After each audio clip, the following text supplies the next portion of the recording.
Hey guys, it's Lane the Filmer. Unfortunately, we had a majority of the clips go corrupt on us for part 1, which really sucks because you won't get to see how this axe initially took shape. But nevertheless, let's start the video on part 2. Alright, first heat of the day, folks. We're gonna continue with what we were doing before. Just kind of forging these fingers out.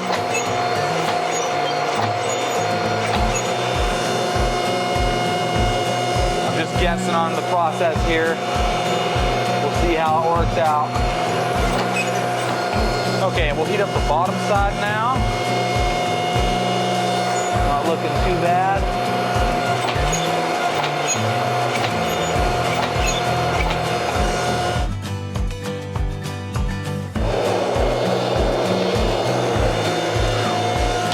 All right, we'll continue on this bottom spike here. The press is coming in clutch. If I had to hand hammer this all, it would not be getting done.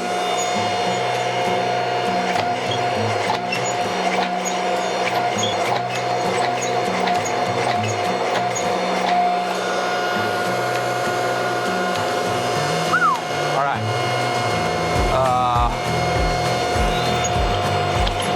Still don't know what I'm doing. I think we're looking better though. It's starting to look okay. I definitely need to clean up these joints, these little fingers here. I have these edges right here close enough that I can hand hammer them sharp. I don't think we're going to sharpen these two ones just because they don't really need to be sharp. They just need to be pointy so I can stab stuff. But these do need to be sharp so they can cut. I think we'll just do some hand hammering and some grinding and see where it goes. All right, let's do a little bit of tapping on this thing, see what happens here. Still working that high center line, or trying to at least. Really trying to watch the angle of my hammer so I don't hit the other spike or hit at the wrong angle and screw up my high center line. There we go, that's what I'm looking for. That's much better. That's looking better. We should be able to sharpen that pretty easily. Now let's move on to the other one. Do some hand hammering on that. Let's work on this other wing here, folks.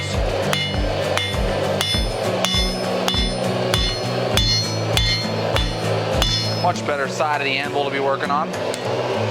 By the way, trying to get up as high as I can into that groove without nicking something I don't want to hit. Okay, looking much better. Still want to get up in there. Holding that hammer as far off of the handle as I can because that sucker's hot. Let's do a little bit of hand hammering on the end of these guys and see what we can do there too. Get a little brushy brush. One thing I like to do when doing hand forging is keep that fire super rich so that the scale doesn't get thick. Also guys, remember, hammer on both sides every time. Don't just hammer on one side and move on to the next object. You want to hammer on both sides. So flip that over, get this side. As not easy as it is, it will make you more consistent. So now we have more of a flat surface finish than the convex one that the half round dies were giving me on this guy and the two outers here. So what we'll do is we'll work on this last one and do a little bit of grinding, just see where it's at. And then I may just move up on drift size We're gonna go up one more drift size on this guy. It's not a very big axe. And then figure out the rest through grinding and cleaning it up that way. Because there's only so much forging I can do here. It's just such a tight space. Definitely gonna have a lot of straightening to do. Bad.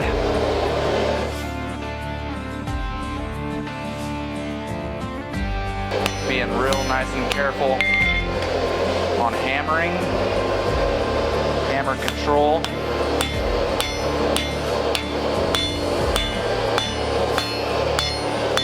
Okay, good on that side.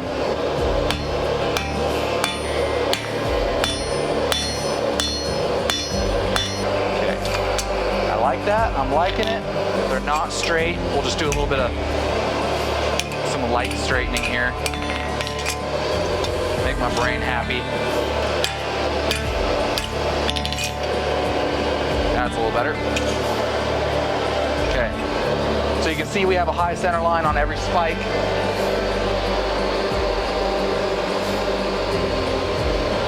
That's about all I can say. I don't know what the heck is going on.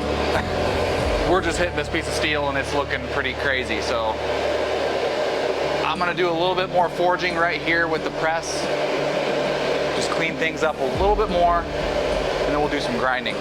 Just gonna make these grooves a little bit deeper. I think we're gonna call these blood grooves, just because it sounds awesome.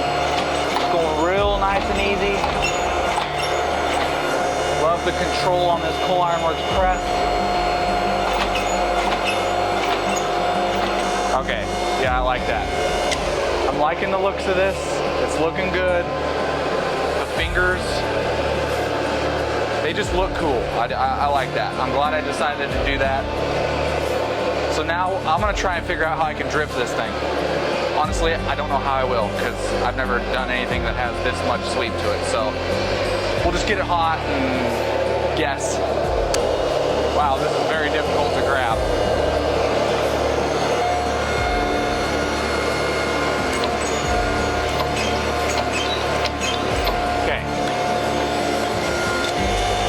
Not a very big accomplishment because it was already that size of an eye, so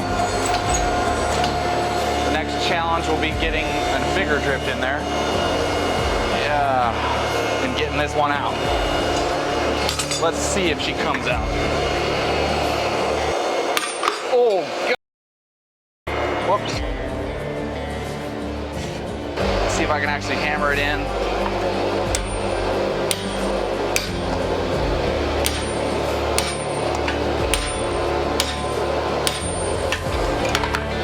I've decided we are going to abandon going up in drift size.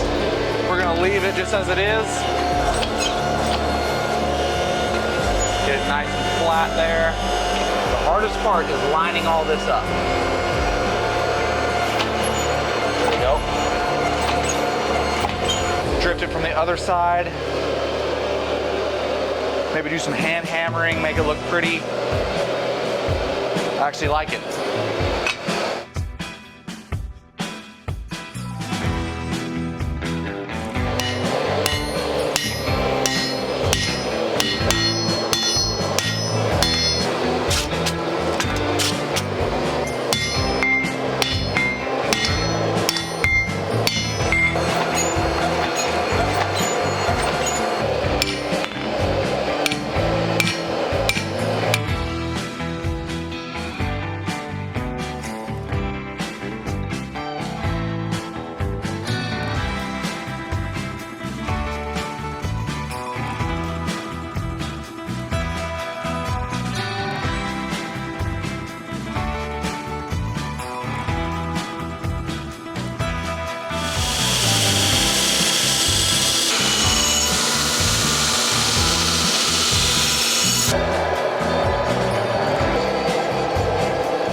Finish up work on these points.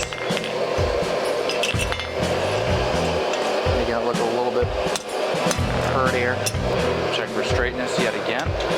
With these points, I don't expect it to get perfect, but it is pretty dead on. We're ready to punch, or stamp this sucker. So we'll stick it in backwards if I can grab it.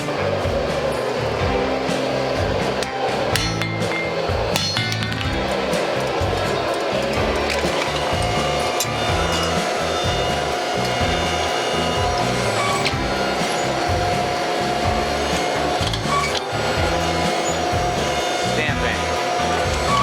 My favorite part of making an axe. Also not super easy.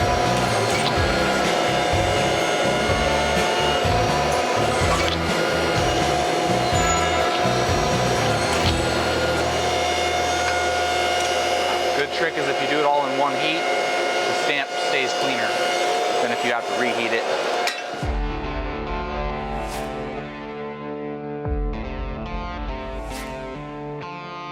All right, guys, got this thing all forged up.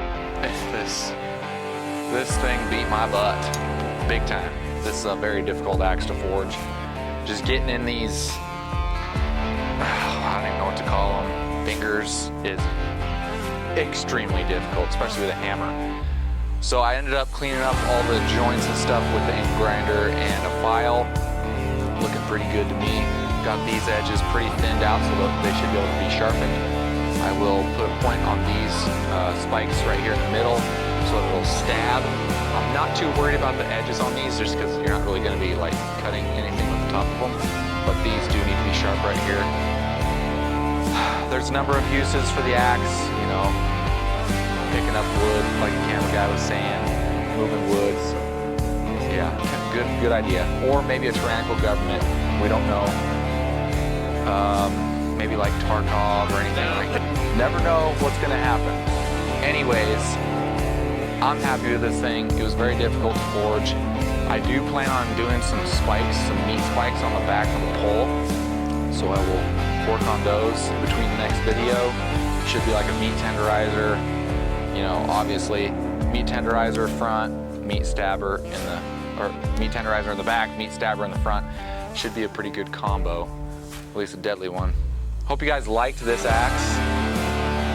Think of it what you might think. It might be a pineapple, might be a Death Star, might just be a dang battle axe. Never know. Let me know in the comments what you want to name this thing. Hope you guys enjoyed this video. Stay tuned for part 3.